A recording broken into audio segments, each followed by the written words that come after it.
They say you never see the moment your life splits in half. That's garbage. I watched mine fracture in real time, standing in the grand ballroom of the Riverside Hotel, holding a whiskey that suddenly tasted like ash. The company winter gala was supposed to be our night. Fina had been talking about it for weeks, planning her outfit, practicing her smile in the mirror. She wanted that promotion so badly I could smell the desperation on her like expensive perfume. What I didn't expect was watching her tongue down my boss to get it. "Kiss for charity," the MC announced, spinning his ridiculous wheel. "Our next contestants are Fina Kellor and Darren Wilder." The crowd erupted. My wife strutted onto that makeshift stage like she owned it, her red dress catching the spotlight. Darren followed, straightening his tie with that smug grin he wore during board meetings. The same grin that made me want to redesign his face with a blueprint tube. "I'm Porter Kellor, senior architect at Wilder & Associates. 15 years of drafting dreams into reality, turning empty lots into something meaningful. I built half the city's skyline, but apparently that wasn't enough to build respect in my own marriage. The wheel landed on passionate kiss 30 seconds. The crowd went wild. I stayed perfectly still, cataloging every face in that room. Who was recording? Who was applauding? Who quietly looked away? Fina didn't hesitate. She grabbed Darren's face and kissed him like they were alone in a bedroom instead of surrounded by 300 colleagues. Her hands tangled in his hair. His hands found her waist. 30 seconds stretched into eternity while cameras flashed and people cheered. When they finally broke apart, Fina was breathless and glowing. She grabbed the microphone with a laugh that cut through me like a rusty blade. "Just for points," she announced, wrapping her arm around Darren's shoulders. "Anything to win." The room exploded in laughter and applause. Darren played his part perfectly, announcing surprise bonuses for everyone while keeping his arm around my wife. A real leadership moment, he called it. Team building at its finest. I didn't react. I simply stood up and walked toward the bar, my architect's mind already calculating angles and stress points. Not for buildings this time, for revenge. I wasn't alone for long. Jovie Wilder materialized beside me like smoke, her champagne untouched and her smile sharp enough to cut glass. Darren's wife was stunning in that dangerous way that made smart men stupid. Tonight, she looked like she wanted to watch the world burn. "Quite a performance," she said, her voice honey over broken glass. "Oscar-worthy," I replied, pulling out my phone. "Want to see the instant replay?" I showed her the video I'd already captured, synced to the shared company event folder and tagged with the contest rules and Darren's handwritten approval from earlier. Her green eyes went wide, then narrow. "That's not all, is it?" she asked. "Never is." I gestured toward the exit. "I'm stepping outside for some air." She came with me. The hotel's back corridor was empty except for the distant thrum of music from the ballroom. I handed Jovie a manila folder I'd been carrying all evening, waiting for the right moment. "Expense reports," I explained as she flipped through the pages. "All marked Team Morale. Hotel bookings from the last 6 conferences. Notice how they're always booked in adjoining rooms?" Her manicured fingers traced the highlighted entries. "The Chicago Conference, the Miami Retreat, the Denver Summit. All business trips where spouses weren't invited." I showed her my phone again. "And here are the messages Fina sent to her friend Vera, bragging about how far she'd go to climb the corporate ladder." Jovie read silently, her face a mask of controlled fury. Then she pulled out her own phone and started recording everything herself. Smart woman. She knew she'd need her own evidence. "How long?" she asked. 6 months, maybe longer. I started noticing the pattern when Fina began working late every night Darren was in the office. Funny how her overtime always coincided with his schedule. We stood in comfortable silence while she finished documenting everything. Through the corridor windows, I could see the city lights reflecting off the river. My city, the one I'd helped shape with steel and glass and stubborn determination. "What's your plan?" Jovie asked. "Company policy clearly states that romantic relationships tied to performance incentives are grounds for immediate review. Darren wrote that policy himself after the Henderson incident last year. And? By Monday morning, HR will have the footage, the expense reports, and a formal complaint about policy violations. Fina will lose her promotion. Darren will face a board investigation." Jovie smiled for the first time that night, and it was beautiful and terrifying. "What about us? We're just 2 concerned employees reporting policy violations. Nothing more, nothing less." We walked back toward the ballroom together, our footsteps echoing in the marble corridor. The party was still in full swing, but something had shifted. Darren spotted us immediately, his face flushing red above his expensive suit. "Kellor," he shouted across the room, his voice cutting through the music. "What the hell do you think you're doing?" The ballroom went quiet. 300 pairs of eyes turned toward us. Fina appeared at Darren's side, her lipstick smeared and her eyes wide with sudden panic. I smiled and said one sentence, loud enough for everyone to hear. "Just following company policy about relationships tied to incentives, sir." Then I walked out, leaving Darren screaming about firing people and Fina scrambling to control the narrative. Jovie followed a few seconds later, her heels clicking against the marble like a countdown timer. In the parking garage, she handed me a business card. "My personal number, in case you need anything." "Likewise," I gave her mine. "This is just the beginning." She drove away in her silver Mercedes, leaving me alone with my thoughts and the distant sound of chaos echoing from the hotel above. I sat in my truck for a long moment, watching the city lights blur together. Fina had made her choice on that stage. She'd chosen ambition over loyalty, power over partnership. She wanted to win so badly that she'd do anything, including humiliate her husband in front of his colleagues. Fine. If she wanted to play games, I'd teach her the rules. I started the engine and drove home to our empty house, already planning my next move. By Monday morning, everything would change. Darren would face consequences for his policy violations. Fina would lose the promotion she'd sacrificed our marriage to get. And I'd walk away clean, with my reputation intact and my conscience clear. They wanted a villain. I'd become something worse, a man with nothing left to lose and all the time in the world to make them pay for it. The game was just beginning.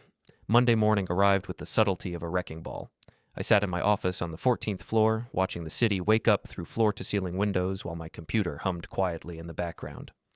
The Riverside district looked different from up here, all clean lines and geometric perfection, nothing like the mess that was about to unfold downstairs.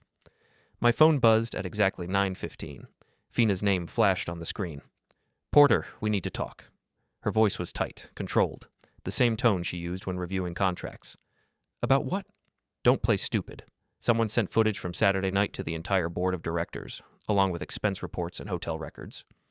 "Sounds like a policy violation investigation. Happens all the time in corporate environments." "This is serious, Porter. Darren could lose his job." "Should have thought about that before you decided to make out with him in front of 300 witnesses." Silence stretched between us like a taut wire. I could hear her breathing, calculating her next move. "It was just a game," she said finally. "A stupid party game that got out of hand." "Funny how your games always seem to benefit your career." "What's that supposed to mean?" "Chicago Conference, Miami Retreat, Denver Summit. Should I continue?" The line went quiet. When she spoke again, her voice was different, smaller. "How long have you known?" "Long enough to document everything properly. You're thorough, Fina, but you're not invisible." "Porter, please. We can work this out. We can go to counseling, fix our marriage, start over." "Our marriage ended Saturday night on that stage. Everything else is just paperwork." I hung up and turned back to my computer screen, where blueprints for the new municipal building sprawled across dual monitors. Clean lines, solid foundations, built to last. Everything my marriage wasn't. A knock on my door interrupted my thoughts.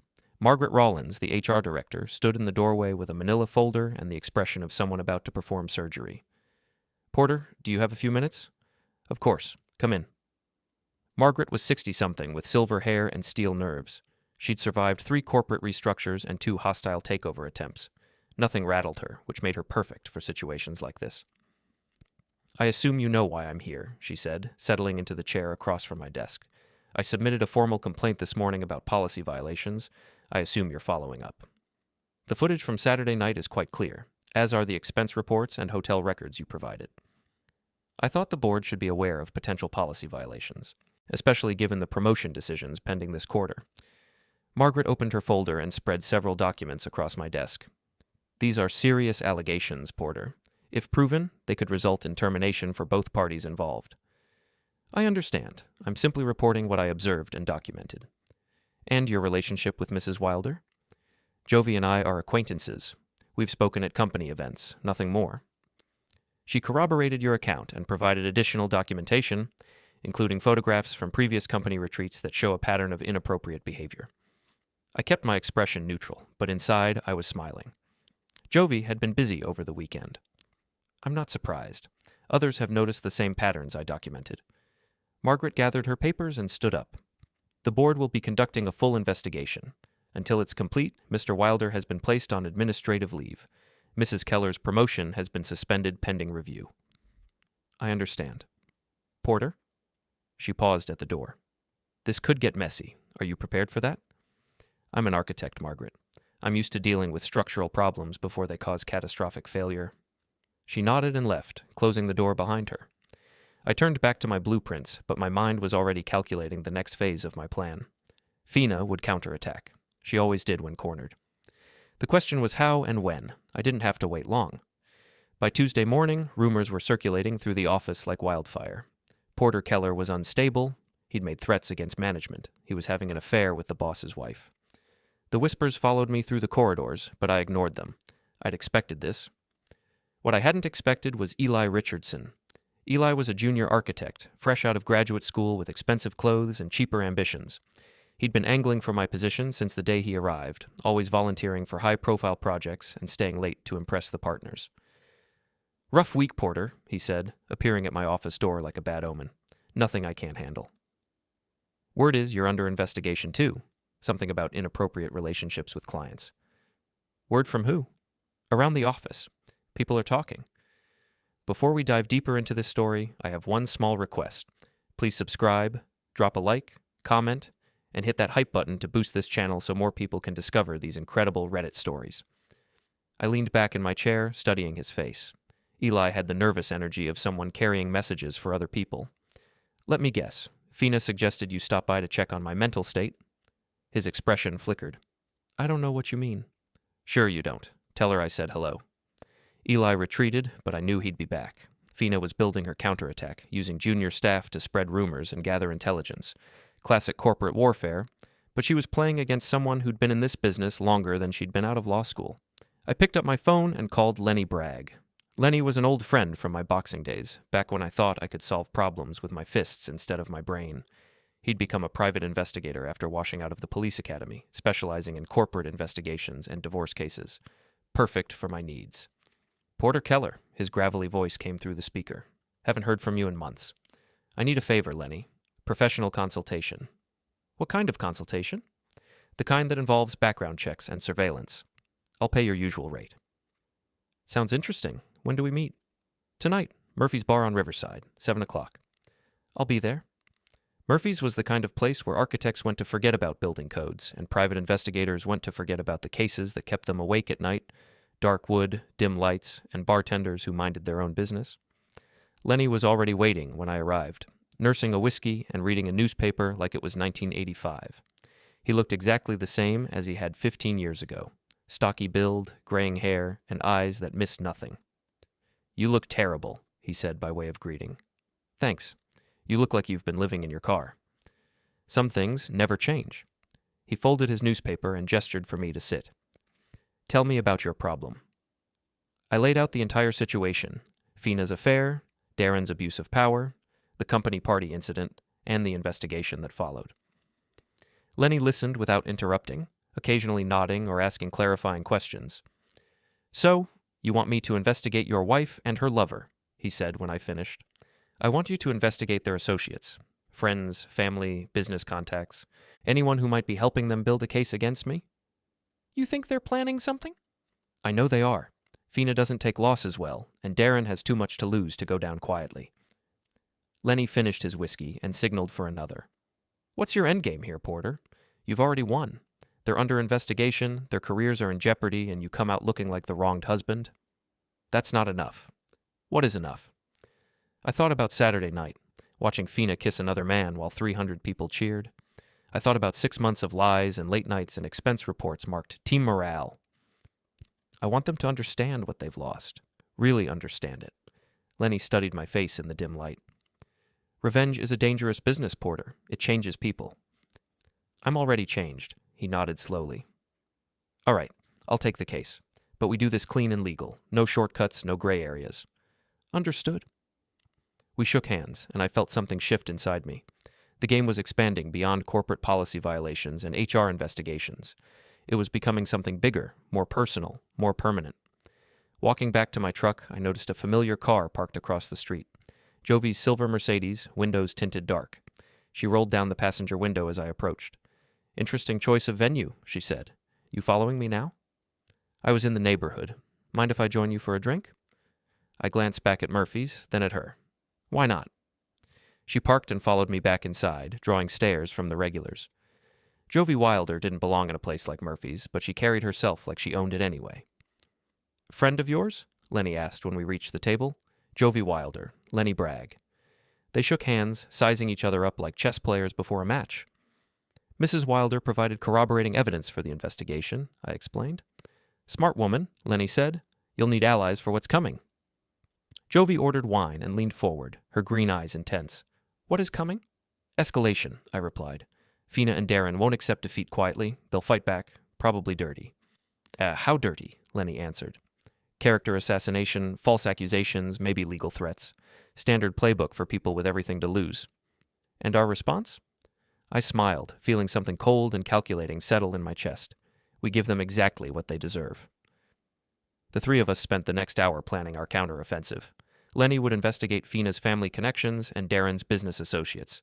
Jovie would monitor their communications and gather intelligence from mutual friends. I would document everything and prepare for whatever they threw at me. By the time we left Murphy's, the foundation was laid for something much bigger than a corporate investigation. We were building a war machine, precise and methodical and absolutely ruthless. Fina wanted to play games. Darren wanted to abuse his power. Fine. I'd teach them both the difference between games and consequences. The city lights reflected off the river as I drove home, and for the first time since Saturday night, I felt something approaching peace. Not the peace of forgiveness or moving on, the peace of knowing exactly what came next. Wednesday brought rain and revelations in equal measure. I was reviewing foundation specs for the municipal building when my phone rang. Lenny's name flashed on the screen. "Got something interesting," he said without preamble. "I'm listening." "Your wife's been busy. 3 meetings yesterday with a lawyer named Patricia Vance. Specializes in corporate harassment cases." I set down my coffee and leaned back in my chair. "Harassment?" "Gets better. Vance also represents a woman named Sandra Chen. Ring any bells?" It did. Sandra had worked in our marketing department until last year, when she'd quit suddenly after filing a complaint against management. The complaint had been settled quietly, sealed by non-disclosure agreements. "Fina's building a pattern," I said. "Looks that way. Vance is good at what she does. She'll try to paint you as the aggressor, make the whole situation look like retaliation for spurned advances or workplace harassment. Except I never made any advances. Doesn't matter if she can create reasonable doubt. Corporate investigations aren't criminal trials, lower burden of proof." I watched rain streak down my office windows, thinking through the implications. Fina was smarter than I'd given her credit for. Instead of defending her affair, she was going on offense, trying to reframe the narrative. "What about Darren?" "Clean so far, but I'm just getting started. Guy like that, there's always something, I'll find it. Keep digging, and Lenny, be careful. If they're willing to fabricate harassment claims, they won't hesitate to come after you too. Let them try." I hung up and stared at the blueprint spread across my desk. Clean lines, solid foundations, built to withstand stress. I needed to apply the same principles to my defense. My computer chimed with a new email. Margaret Rollins wanted to see me in her office immediately. The HR department occupied the 15th floor, all neutral colors and motivational posters. Margaret's office was different. Sharp, efficient, with law books lining one wall and a view of the courthouse district through her windows. "Sit down, Porter." Her voice was colder than usual. I took the chair across from her desk and waited. "We've received additional allegations regarding your conduct," she said, opening a thick folder. "Specifically, claims of inappropriate behavior toward female colleagues." "What kind of inappropriate behavior?" "Unwanted advances, suggestive comments, creating a hostile work environment." "From who?" "I can't reveal the source, but the allegations are serious enough to warrant investigation." I kept my expression neutral, but my mind was racing. Fina's counterattack was already in motion. "These allegations are false," I said. "Nevertheless, pending the outcome of our investigation, you're being placed on administrative leave, effective immediately." "I see." Margaret leaned forward, her expression softening slightly. "Porter, I've known you for 8 years. These allegations don't match your character or your history with this company, but I have to follow protocol." "I understand." "You'll continue to receive full pay and benefits. The investigation should be completed within 2 weeks. I stood up and headed for the door, then paused. "Margaret, when you're investigating these allegations, you might want to look into the timing, specifically how they coincide with the original policy violation complaint." "What are you suggesting?" "I'm suggesting that false accusations are also a policy violation. especially when they're used to deflect from legitimate complaints. I left her office and took the elevator back to my floor to collect my personal items. Word traveled fast in corporate environments. By the time I reached my office, half the floor was pretending not to watch me pack. Eli Richardson appeared in my doorway again, this time with barely concealed satisfaction. "Heard you're taking some time off," he said. "Administrative leave. There's a difference. Still, gives you time to think about things. Maybe consider your options." "What options would those be?" "Resignation, quiet departure, avoid the mess of a prolonged investigation." I stopped packing and looked at him directly. "Who suggested you offer me that advice?" "Nobody, just thinking it might be best for everyone involved." "Tell Fina I said no thanks." His face flushed. "I don't know what you're talking about." "Sure you don't." I finished packing and walked out, leaving Eli standing in my empty office like a vulture picking over bones. The parking garage was quiet, most people still at their desks pretending to work while gossiping about the latest drama. I was loading boxes into my truck when Jovie appeared, moving quickly across the concrete.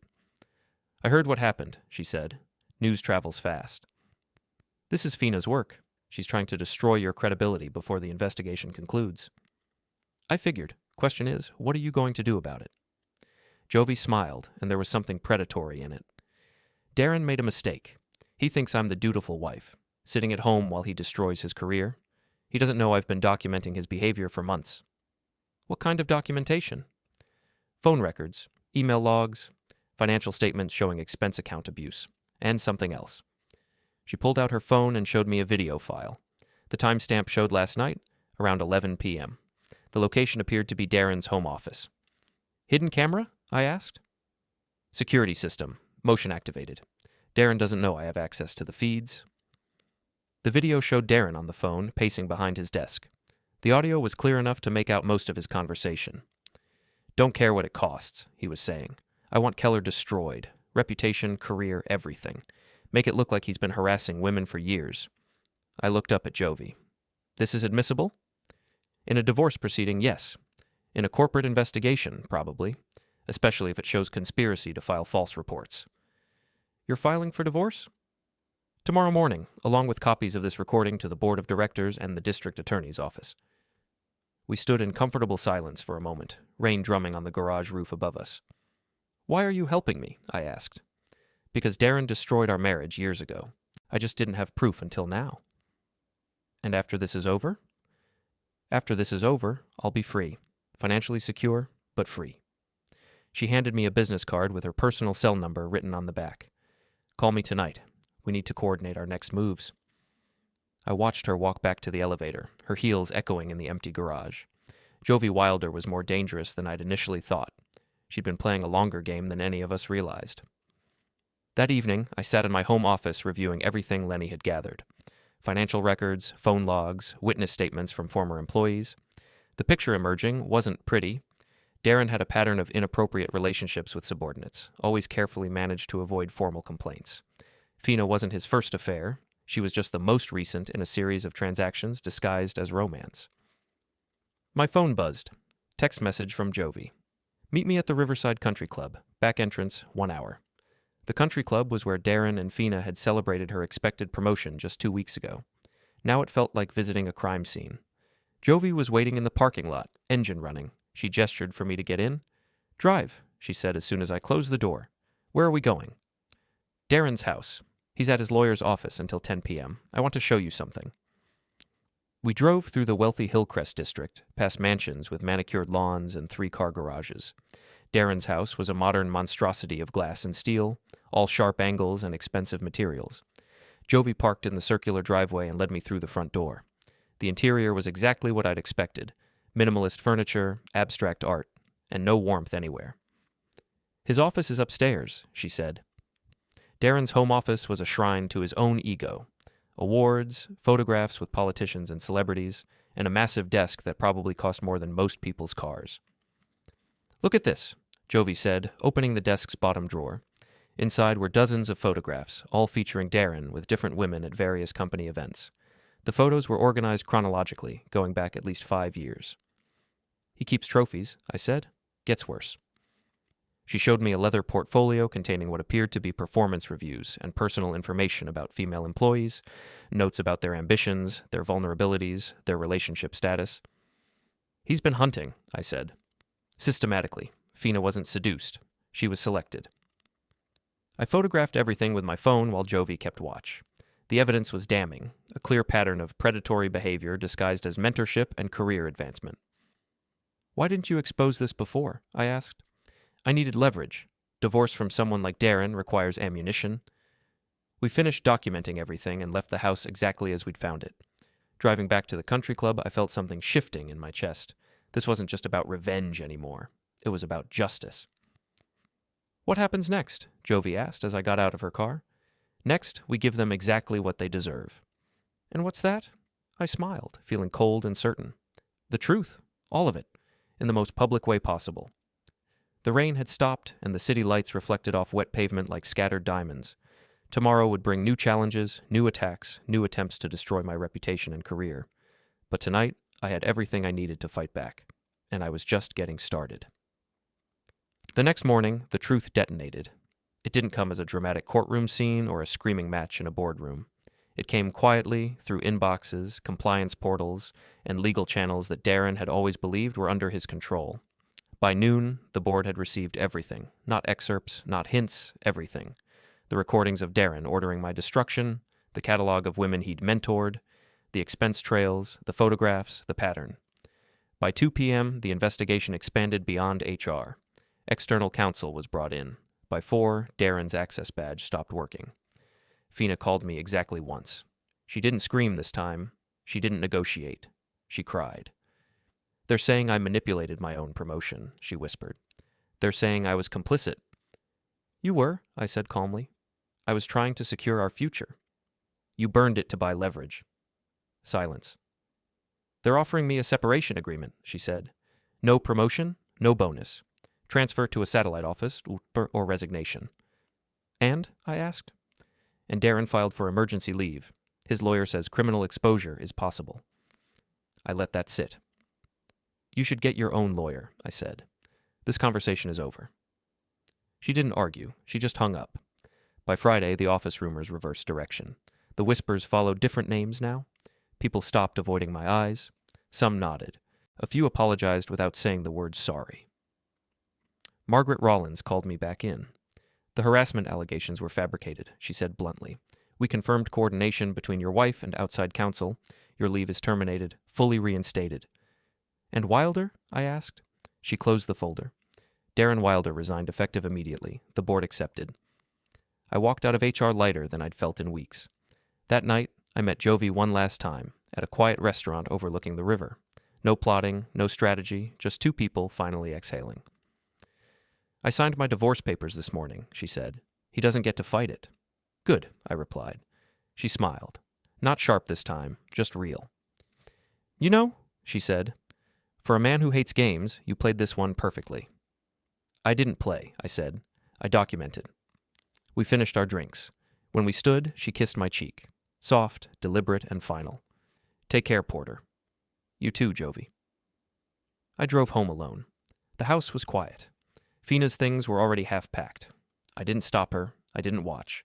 Some endings don't need witnesses. Monday morning, I returned to my desk. Same city, same skyline, different foundation. They thought humiliation was power. They thought silence was weakness. They thought games had no cost. They were wrong. I didn't destroy them. I let them stand on what they built, and watched it collapse under its own weight.